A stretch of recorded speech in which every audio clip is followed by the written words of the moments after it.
My wife admitted to having an affair for years, but returned after her partner died. I just think about my kids if they don't have a happy family anymore. It all happened so fast. 1 minute, we were a family stable, happy, full of love, and next, my wife was gone. Not just out for a weekend trip or a visit to her parents, but packed up and gone without a word. I could feel the chill in the air that day. I had no idea what was happening. Our 3 daughters, 15, 13, and 11, were all at home, and they noticed too. The youngest kept asking me why mommy wasn't home, why she left so suddenly. I didn't have an answer. How could I? It was a normal Thursday when she left. There was no argument, no sign of any trouble. She was just gone. It wasn't until I saw the empty space where her bag used to be that I began to piece it together. My heart sank. She'd been in such a hurry, frantic, emotional. Her bag was hastily packed, like she was leaving in a rush. Something wasn't right. I tried to reach her. Texts, calls. I even reached out to her parents. They didn't answer right away, and when they did, it was only to tell me she was safe with them. They told me to be patient, to give her time. But how could I? I had no idea what was going on, no idea why she'd leave like this. And worst of all, I couldn't explain it to our kids. My daughters were devastated. They kept asking me what happened with mom, and all I could tell them was that she needed some time, that she was with grandma and grandpa. But I could see the confusion in their eyes. I could feel their pain, and it broke me. I wanted to go to her, pack the girls up, get in the car, and drive to her parents' house. I didn't care about the distance, just 3 hours away. But something held me back. I sat there, in the house we built together, and I couldn't move. Every minute felt like an eternity, and every thought was a whirlwind. I knew something was wrong, but I couldn't figure it out. I'd been married to this woman for 17 years. We'd been high school sweethearts. We shared memories that no one else would understand. We had built a family. And now, here I was, completely lost, unsure of what had happened or where it had all gone wrong. The silence was deafening. The house felt emptier than it had ever felt before. And as the hours dragged on, I could feel my emotions crashing over me in waves: fear, anger, confusion, all fighting for control. The hardest part was not knowing. Not knowing where she was, why she left, or what was going through her mind. It felt like I was living in a nightmare. And the worst part was not having any answers. All I wanted was to understand. But I was stuck in this awful limbo, and it felt like the world had just turned upside down. 3 days. That's how long it took before I found out the truth. 3 days of silence, of not knowing what was happening or where my wife was. It felt like I was living in a fog. My daughters, bless them, were doing their best to stay strong, but I could see the worry in their eyes. They were just kids, yet they were trying to comfort me, trying to act like everything was okay when it was so clearly not. I decided to call the police. It felt like the only option left. I needed to know if she was safe, if she was okay. I had to find out where she was, why she was gone, and why she hadn't contacted us.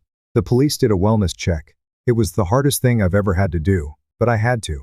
The call came later that day. My father-in-law reached out, his voice strained, almost apologetic. He confirmed the worst of what I feared. My wife wasn't just taking some time for herself. She had been having an affair. Not for a few months, but for years.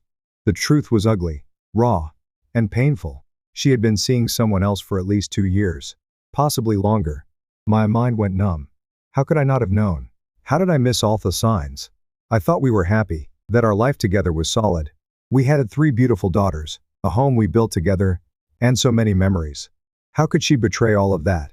And then, it got even worse. The man she was seeing, he passed away, a heart attack. It was like a bad movie, a nightmare that I couldn't wake up from. This man, the one she had been lying to me about for years, was gone. And now, my wife was in hiding, unable to face the reality of what she had done. I couldn't comprehend it. How had I missed all the lies? How had she kept this from for so long? For years, I had trusted her. We had shared everything: our hopes, our fears, our dreams. And now, it felt like it had all been a lie. My heart was shattered. The hardest part was realizing that everyone around me had known. My wife's parents, her sister, everyone was in on it. They had been covering for her, hiding the truth. I felt so isolated. It wasn't just the betrayal from her. It was the betrayal from everyone who had been complicit in hiding this from me. Still, there was no word from her. No apology, no explanation. Just silence. I didn't know what to do. My mind was racing, trying to process everything. But all I could feel was a storm of emotions. Anger, hurt, confusion, and, most of all, a deep sense of loss. I lost the woman I thought I knew. I lost the future I had envisioned. And worst of all, I lost my sense of peace. I tried to hold it together for my daughters, but inside, I was falling apart. How do you explain something like this to kids? How do you make sense of something that doesn't make sense? I wasn't sure what to do next. I didn't know how to move forward. All I knew was that the life I had built was gone, and in its place was a mess I didn't know how to fix. A few days passed, and the silence between us grew unbearable. My wife hadn't reached out once. Not even to check on the kids. Nothing. The emptiness in the house was suffocating. I tried to keep it together, to be strong for our daughters, but every moment felt like a betrayal, like the life we had was nothing more than an illusion. And then, she came back.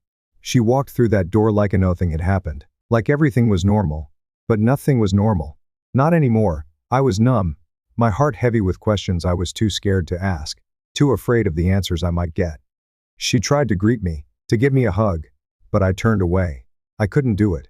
I couldn't pretend that everything was okay when it clearly wasn't. Tell me everything, I demanded, my voice shaky, a mix of anger and disbelief. I needed to know. I needed answers. I couldn't keep living in this twisted fog of confusion. But she just stood there, silent, her face a mask of guilt and fear, and it hit me then she wasn't ready. Ready to face the truth. Ready to face what she had done. She didn't have the courage to confront me, to confront the mess she had made of our lives. Why? I asked, my voice breaking. Why did you do this? What did I do wrong? She didn't answer. She couldn't. The silence between us stretched on, thick and painful. I felt like I was suffocating. My chest tightened with every passing second. I had so many questions. So many things I needed to say. But she just stood there, looking down at the floor, her eyes avoiding mine. I wanted to scream. I wanted to make her feel the pain I was feeling, to make her understand the devastation she had caused. But I didn't. Instead, I tried to keep my composure. I couldn't let this moment be about me. I had to think about the kids, about the example I was setting for them. But that didn't stop the anger from bubbling up. I couldn't hold it back any longer. I started telling her everything I knew, the affair, the lies, the betrayal. Every single thing I had discovered in the past few days. She didn't react. She didn't even look up. I was furious. This woman, the woman I thought I knew, was a stranger to me now. How could she do this? How could she betray me like this? How could she betray our family? As I spoke, I felt the weight of everything crashing down on me. The years of trust, of love, of memories, gone in an instant. It was like a light had gone out in my heart. But still, she said nothing. No apology, no explanation. Just silence. That's when it hit me. This wasn't the woman I had married. The woman I had loved for so long, who had been my best friend, my partner. She was gone. And in her place was someone who couldn't even face me. Couldn't even apologize for the pain she had caused. I didn't know what to do anymore. I was lost. My heart was broken, and my family was falling apart. The silence was unbearable. I needed answers. But she couldn't, or wouldn't give them tone. And then, the worst part came. Our daughters overheard the whole thing. I didn't even realize they were listening at first. But my oldest daughter stormed downstairs, her eyes filled with anger. She had heard everything. "Mom, how could you?" she screamed. "How could you do this to us?" My wife ran upstairs, locked herself in our bedroom, and I stood there, stunned. The tension in the house was palpable. Our daughter was furious, and my wife, she was hiding. Hiding from the truth, hiding from us. That night, my wife cried herself to sleep. But I didn't sleep at all. I couldn't. I kept thinking about everything, about the years, the family, the love. Was it all just a lie? I had given her a chance to explain herself, to come clean, but instead, she chose silence. And in that silence, I realized that she might never tell me the truth. Maybe I would never know everything. Maybe I would never get the closure I needed. And so, I was left with nothing but pain and questions, a broken heart, a broken family, and no answers. The days after the confrontation felt like I was walking through a fog. Everything was gray, dull, lifeless. The kids were still adjusting to the chaos, but I could see the toll it was taking on them. They were so confused, so hurt. I was doing my best to shield them from the worst of it. But how do you protect your kids when the world as they knew it is completely shattered? I couldn't hold it together. The anger, the sadness, the confusion, it was all consuming. I kept asking myself over and over, how did we get here? What went wrong? But there were no answers. Only emptiness. My wife was still living under the same roof, but it felt like we were two strangers cohabiting in the same space. I didn't know how to act around her. Should I be civil? Should I ignore her completely? Every moment was filled with tension. Every glance between us was a reminder of the betrayal. She tried to talk to me once or twice, but I couldn't even look at her without feeling this overwhelming wave of disgust. She was apologizing for what felt like the 100th time. But it didn't matter. The words meant nothing to me anymore. The apology felt empty. I wanted to believe her. I really did. But how could I when her actions had already destroyed everything? I wasn't even sure if I wanted to hear her explanation anymore. She had already hurt me in the worst possible way. What good would more words do? At this point, I was numb. My emotions had started to feel like an endless cycle. Anger, sadness, regret over and over, like a broken record. And then, the isolation set in. I felt more alone than I ever had in my life. It was a strange kind of loneliness being surrounded by people, yet feeling completely disconnected. I didn't know who to turn to. I didn't want to burden my friends or family with this. How could I? No one could understand the depth of this pain unless they had lived it. I tried to focus on the kids. I threw myself into being there for them, doing everything I could to make sure they didn't feel the full weight of the situation. But it was hard. They kept asking about their mom, kept wondering why she wasn't around, and I didn't know what to tell them. I couldn't give them the answers I wanted to. I couldn't explain why their mom had betrayed all of us. I kept hoping that time would heal some of this pain, but with each passing day, I felt myself sinking deeper into despair. The weight of it all, the betrayal, the broken trust, the shattered family was crushing me. I knew I needed help, but the thought of facing this alone was terrifying. And that's when I realized how much I had been ignoring myself. I had been focusing so much on the kids, trying to keep things together for them, that I had neglected my own needs. I wasn't eating right. I wasn't sleeping. I wasn't taking care of myself. I was running on empty, and it was starting to show. I felt like I was losing control. I knew I needed therapy, but the waitlist where I lived was months long. It felt like too little, too late. How could I wait for something that might help, when right now, I was barely keeping my head above water? I started to think about the future. What did it hold for me? For the kids? Could we move past this? Would I ever be able to trust again? The thought of starting over, of rebuilding my life, seemed impossible. But what choice did I have? The hardest part was not knowing how to move forward. Not knowing what the right decision was. I knew I couldn't stay in this painful limbo forever. But I was terrified of making the wrong choice. Divorce felt like the only option, but at the same time, it felt like the end of everything. I kept telling myself to be strong, to push through. But some days, it felt like too much. The emotional weight was unbearable. I couldn't help but wonder if the pain would ever end, or if this was the new reality I had to live with. It wasn't easy to make the decision, but I knew deep down that it was the only path forward. The idea of staying in a marriage built on lies and betrayal felt unbearable. My wife, this woman I had loved for over half my life, was no longer the person I thought she was. The woman I had married would never have done this. The betrayal was too deep, the hurt too profound. I couldn't keep pretending like everything was fine when it wasn't. We were both living in the same house, but our lives had already separated. There was no going back. It felt like everything I had worked so hard to build, all the years we'd spent together, had been ripped away in an instant. My wife tried. Of course. She begged for another chance. She apologized over and over. She said she was sorry for what she'd done, that she loved me and wanted to fix everything. But I couldn't hear it anymore. The words didn't match the actions. And the longer I listened, the more I realized that the person who had left all those weeks ago wasn't the same person standing in front of me now. I had made my decision. Divorce was the only way forward. But the reality of it all hit me like a ton of bricks. I wasn't just losing my wife. I was losing the life we had built. I was losing the person I thought I'd grow old with. The woman who had been my best friend, my partner in everything. And while I was angry, hurt, and heartbroken, there was also a part of me that mourned for the life I thought we had. It felt wrong, though, to let the bitterness take over. I had to focus on what was best for the girls. They deserved stability, even in the chaos.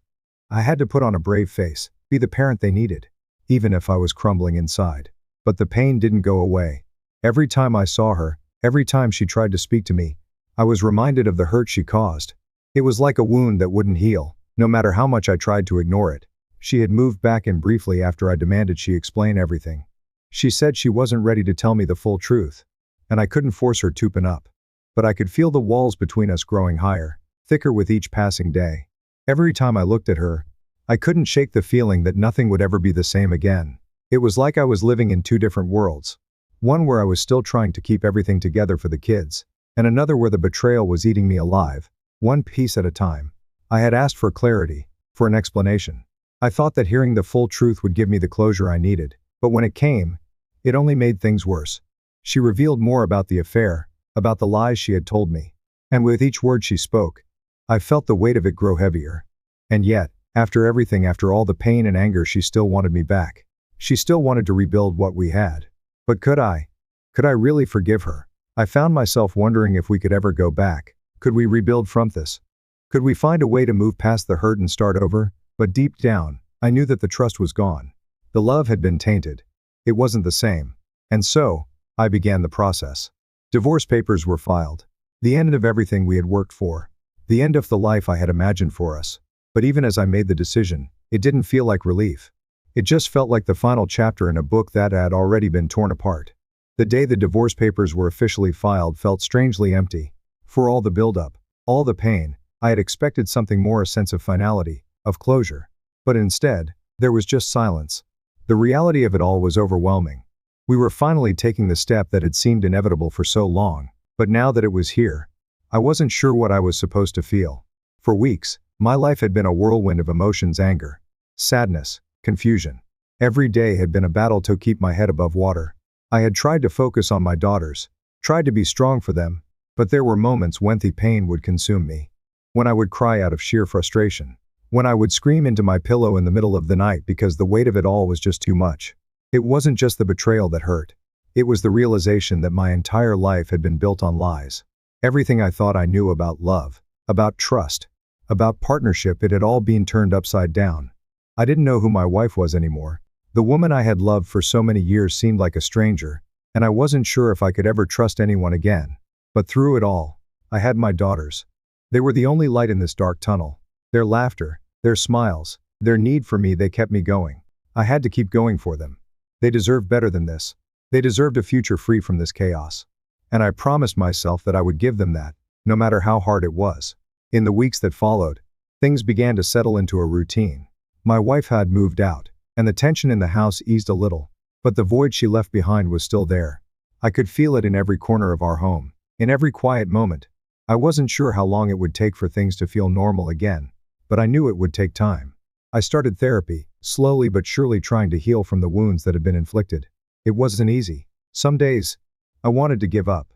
Some days, I felt like the weight of it all would crush me. But I didn't give up. I couldn't. Not for me, not yet. But for my girls? For them, I had to keep going. I also began taking care of myself. For the first time in what felt like forever, I put myself first. It started working out again, eating better, sleeping more. It wasn't easy. Every step forward felt like a struggle. But I knew I had to reclaim my life. I couldn't keep drowning in this pain. I had to start living again. And then, there were the good days. The days when I would wake up and feel a sense of peace. When I would laugh with my daughters, and for a moment, everything felt right. It was like a flicker of light in the darkness. A reminder that despite everything, there was still hope. But even on the good days, there was always that underlying pain. The knowledge that my family had been torn apart. That my trust had been shattered. That the future I had envisioned was no longer possible. Still, I knew that I had to move forward. I couldn't live in the past forever. I couldn't let my wife's betrayal define me. I had to take control of my own life again. And so, step by step, I started rebuilding. It wasn't easy. Some days felt like a setback. But I kept going. I had to. For me, for my daughters. I don't know what the future holds. I don't know if I'll ever fully heal from the pain she caused. But I know that I am stronger than I was before. That I can face whatever comes my way. Because in the end, life goes on. And while the past will always be a part of me, it doesn't have to define me. I'm moving forward. One step at a time, with my daughters by my side.